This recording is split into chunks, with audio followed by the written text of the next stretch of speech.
E, minha gente, vocês estão acompanhando aí, né, essa situação triste nas redes sociais, né? Morreu ontem a influenciadora e assistente de palco Luana Andrade, de 29 anos, após ter complicações em decorrência de uma lipoaspiração no joelho. A modelo ficou conhecida após participar do reality show Power Couple, né, 6, da Record TV, e trabalhar também no quadro Passa ou Repassa, do SBT, apresentado pelo nosso querido Celso Portiolli. E diante dessa notícia, dessa situação, a gente precisa discutir um pouco, né, sobre esse assunto que talvez tenha sido aí, né, um caso, né, o caso da influenciadora, o de transtorno de imagem. E para discutir, né, sobre esse assunto com a gente, nós vamos conversar com a psicóloga Nili Brito, que já está aqui do meu lado, né?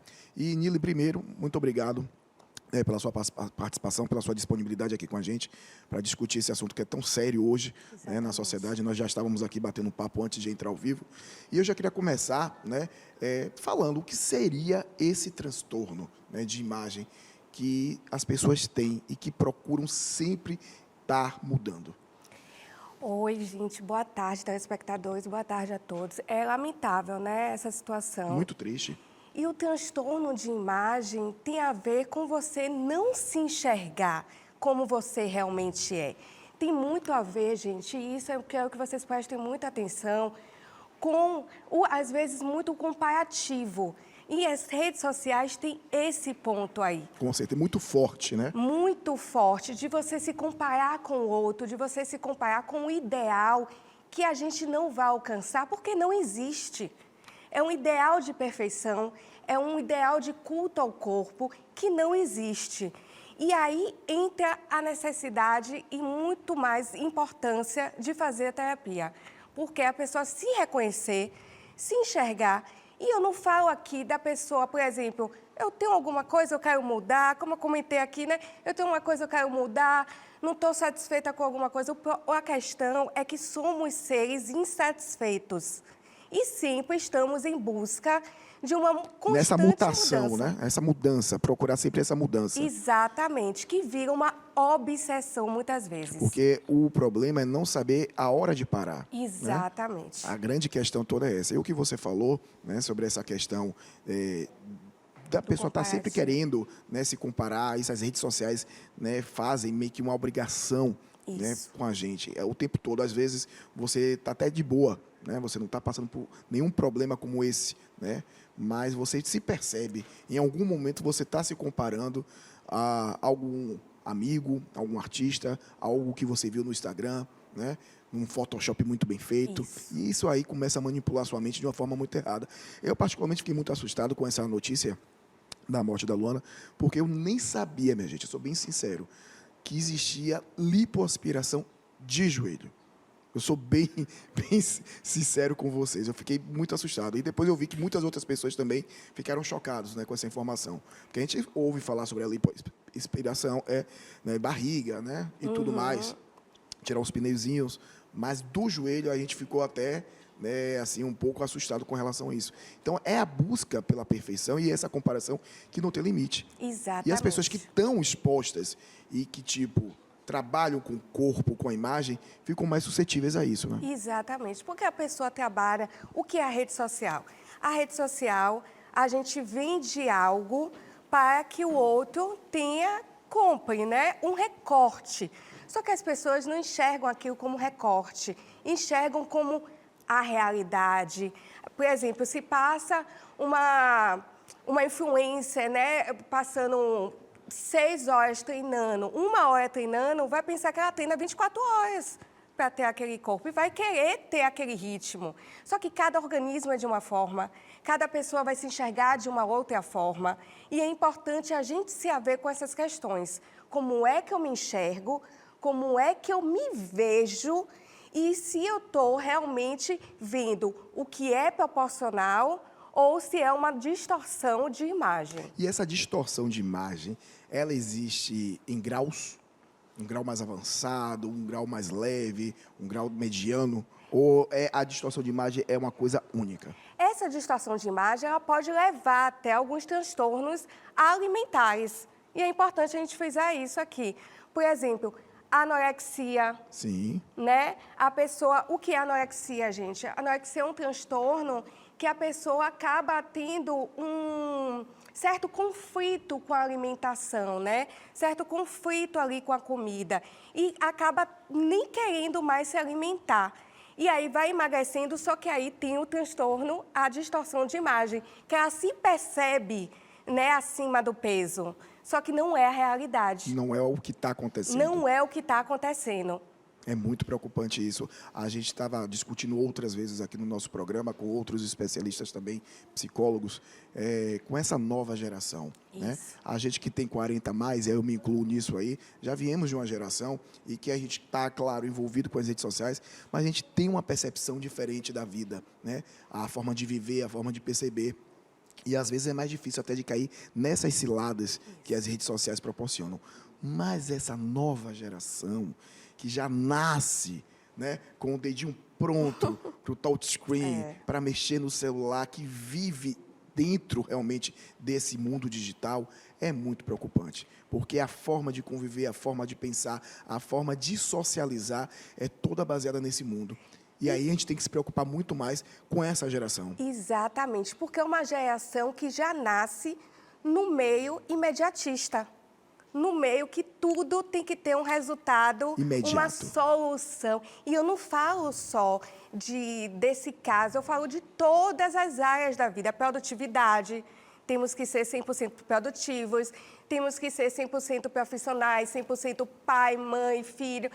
Todas as áreas a gente tem que dar 100%. A gente acha que tem que dar conta de e ser, né? Só que assim, a gente tem que perceber até onde vai o nosso limite. E essa insatisfação, por que essa insatisfação com o corpo? Né? O que está no seu corpo que que não está te agradando, que está te causando um certo desconforto? Né? É algo real ou é algo imaginário? Com certeza, esse é real e imaginário. A gente vê muitas matérias de comportamento com relação à mudança de um cenário, principalmente no cenário do mundo da moda, né? Em que as grandes marcas, as grandes grifes, os grandes estilistas estão, né, se adequando a esse novo mundo, né, da diversidade do peso, da diversidade de etnia, de tudo. Né? E isso é muito bacana. Só que muitos profissionais que estão envolvidos também nos bastidores da própria televisão, nos bastidores da moda, comentam que é mais uma questão teoria do que a prática. Né? Assim, existe uma fala muito bacana, existe um texto muito coerente, muito correto, mas na hora da prática a gente vê aquele diretor que está chamando a atenção porque você saiu do peso, né? Assim, a produção que já está reclamando, né, que você ou emagreceu demais ou engordou demais. Então, existe ainda. E sei que não é uma coisa que vai mudar de uma hora para outra. Isso. Essa obrigatoriedade de quem está trabalhando com imagem, quem trabalha com o corpo, estar sempre bem. E o estar sempre bem não existe, não é isso? Exatamente. Até porque a gente precisa ter diversas emoções. A gente precisa também não estar bem e está tudo bem a gente não estar bem. A questão é, você não vai estar bem de forma contínua. Aí é para se preocupar. Aí é para se preocupar. Aí é um ponto de gatilho. E isso, os comentários, né? Eu vi alguns comentários que ela até recebeu sobre o joelho. Alguns comentários podem até gerar gatilho, gente. Cuidado com o que vocês falam nas redes sociais. Né, que existem. Exatamente. Cuidado com o que se fala nas redes sociais. Né? Muito cuidado com o outro. Sejam gentis com o outro. Tem que ser gentil, tem que ser educado. E consigo mesmo. Total. E o que nós estávamos falando aqui, essa questão ontem, né? Eu e o Alex abordamos muito isso, sobre essa questão dos haters que existem nas redes sociais. De, né, falar de uma forma muito grosseira. Nós abordamos isso aqui, né? Que as redes sociais, as redes sociais democratizaram, né, a comunicação. Mas deram voz a muita gente louca, infelizmente. Né? Pessoas que não sabe realmente expor a sua opinião, vai de uma forma tóxica, né? Coloca aí um ódio, né, guardado para fora e acaba prejudicando muitas pessoas. Ó, nós vamos continuar falando aqui sobre esse assunto, né? E eu quero que você aí de casa continue acompanhando, né, aqui o nosso programa Universo, porque esse assunto interessa muito a todos vocês que estão acompanhando, para você que tem filho, para você que tem filha, que tem que ficar alerta ao que está acontecendo, né, com os amigos, nas redes sociais e na escola também. É isso aí, Alex. A gente volta aqui bater esse papo com a psicóloga Nili Brito. Nós estamos falando sobre distorção de imagem, né? Muito por conta, né, do falecimento aí da Luana, que nos deixou ontem nessa tragédia, né? Foi fazer uma lipoaspiração no joelho e acabou falecendo, certo? E aí nós estamos abordando esse assunto e é muito interessante que vocês continuem aqui acompanhando, principalmente para quem tem filhos, né? E tem que ficar observando. E aí eu volto a fazer essa pergunta. Quais são os primeiros indícios e também as características de quem está começando a sofrer e a ter aí o distúrbio de imagem? Léo, lembra do que eu falei sobre a realidade e o imaginário? É importante perceber o que, de fato, tem fator real ali. Por exemplo, é um incômodo seu, algo no seu corpo que você se incomoda, alguma parte do seu corpo que você tem um desconforto, mas que não gera tanto um transtorno na sua vida, né? A partir do momento que você tem isso como uma obsessão, uma insatisfação constante, é um alerta aí. Todos nós somos seres, somos sujeitos insatisfeitos, né? E isso eu repito aqui. Só que a questão é quando essa insatisfação é constante. Vira uma obsessão. Exatamente. Quando vira a busca, novamente a busca por um ideal, e esse ideal que é imposto, e muito tem da cobrança externa e também da autocobrança. Esse ideal é imposto e a gente aceita, né? Muitas vezes, o que não deve. Agora, para quem tá do lado, está acompanhando, seja o seu cônjuge, seja seu pai, sua mãe, um parente, um amigo tal, como é que essas pessoas podem observar que isso está acontecendo, né, com a pessoa que está sofrendo aí com o distúrbio de imagem? Essas pessoas que estão do lado de cá, tá observando a mudança de comportamento da pessoa, como é que ela vai observar que tem algo ali mudado, que tem algo que tá acontecendo que não está bacana? A obsessão, né? A obsessão, por exemplo, eu aqui... Só fica falando sobre um determinado assunto? Exatamente. Né? Eu não gosto de uma parte do meu corpo e eu fico com o meu cônjuge e falo assim, nossa, eu não vou usar essa roupa porque tá aparecendo, por exemplo, minha perna. Tá aparecendo minha perna, eu não tô gostando. Aí eu vou pra praia. Nossa, eu não vou botar biquíni porque aparece minha perna, eu não tô gostando. Alguma coisa que foque naquela parte ou em determinado aspecto, né? Assim, as pessoas que falam somente numa roda de conversa, somente sobre esse assunto. Sobre seu corpo, sobre cirurgia, sobre estética. As pessoas que só têm esse tipo de assunto. Isso já é aí um indício que algo de errado está acontecendo. Ou demasiado, ou de forma excessiva, né? Não que apenas só fale sobre isso, mas que fale de forma excessiva. Fale de forma assim, como se aquilo incomodasse tanto, ao ponto até de nem sair de casa. Né? De nem sair de casa para ser vista. Chega até esse ponto da pessoa ficar enclausurada, se prender, ficar em casa para justamente não ser vista, não aparecer em público. Exatamente. Chega a esse nível aí também. Tem que ter cuidado. E o que você sinalizou no nosso primeiro momento de bate-papo, que é o importante, que eu perguntei sobre os graus, né, de distúrbio, né, dessa distorção de imagem, que você falou que isso pode ocasionar, né, outros problemas muito graves, como a própria anorexia, certo? Anorexia. E aí, quando chega nesse grau, é realmente porque a situação já foi realmente não perdida, claro, que nós vamos correr atrás para tentar, né, a gente mudar essa situação, mas é num estágio, é num grau muito avançado dessa distorção, né? Exatamente, é um transtorno, né? É um transtorno alimentar, é um transtorno que mexe aí com o impacto, com a relação com a comida, a relação com o seu corpo, a relação com você mesma. Ou eu falo você mesma porque isso impacta muito o universo feminino, mas não quer dizer que não impacte também o gênero masculino. E você, como psicóloga, né, o que é que você aconselha? Como é que faz para a pessoa entender que ela está com essa distorção? Como é que faz para ela ter esse choque e mudar o comportamento, ela procurar um profissional? Primeiro ponto, quando ela já está, ela percebe assim, algo está me incomodando, eu quero trabalhar essas questões. Tem que ter o desejo. Tem que ter o desejo da pessoa em buscar ajuda.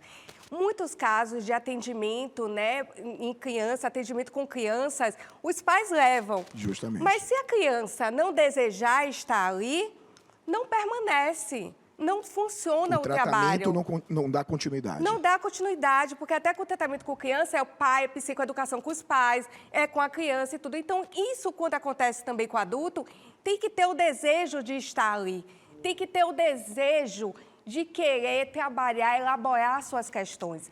E a partir desse momento que trabalha suas questões, chega no meu consultório e vai trabalhar essas questões. Por que isso está te causando tanto desconforto? Por que essa imagem que você está vendo sobre você está te causando tanto impacto? Para fazer a pessoa pensar a respeito disso. Acordar, né? Exatamente.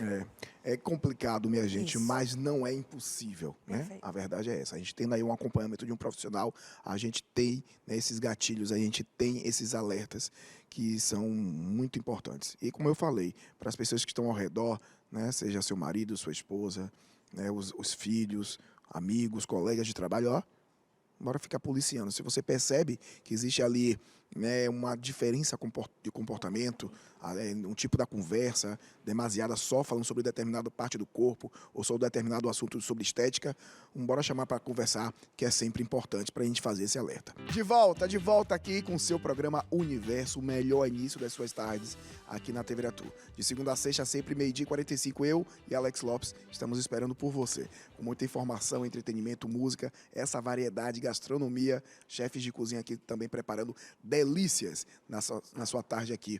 E eu quero sempre a sua audiência e a sua companhia. E eu volto a falar aqui com a psicóloga Nili Brito, né? Nós estamos falando sobre a distorção de imagem.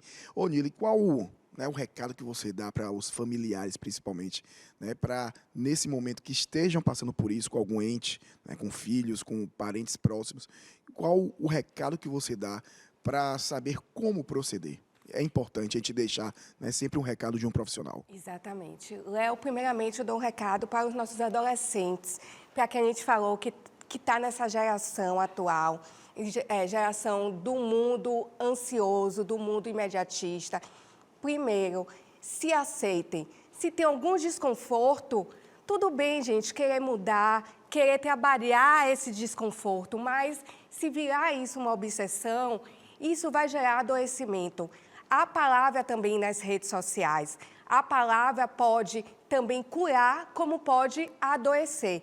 E você que é parente, que é familiar, que é rede de apoio dessas pessoas, se atente aos sinais, se atente ao comportamento, se a pessoa está mudando de comportamento, como a pessoa está reagindo, se está com certa agressividade, se está com certa introspecção, como isso está acontecendo no dia a dia, né? E se aquela pessoa tem repetidos comentários acerca do seu corpo.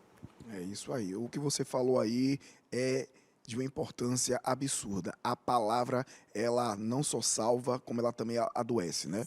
É porque a gente vê cada situação, cada frase, cada comentário.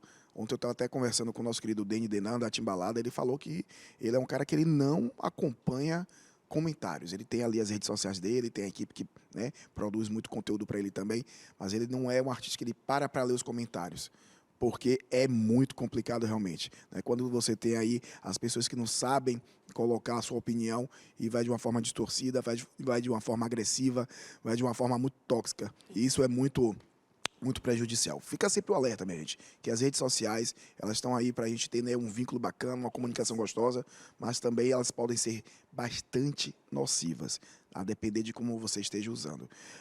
Doutora, muito obrigado né, pela sua participação. Obrigada. E quem quiser também acompanhá-la nas redes sociais, que é um canal, né, de comunicação profissional também, pode encontrá-la onde? Exatamente. As redes sociais também estão aí para nos favorecer. Nili Brito, Nilibrito, Nili Brito, nas redes sociais. E é um prazer imenso estar aqui. Maravilha. Falar de A gente que assunto agradece. tão relevante e importante, Total. né? É um assunto que faz parte do nosso cotidiano, principalmente para toda essa geração que está, né, quase 24 horas na internet. Muito obrigado. Obrigada. Uma boa tarde. Boa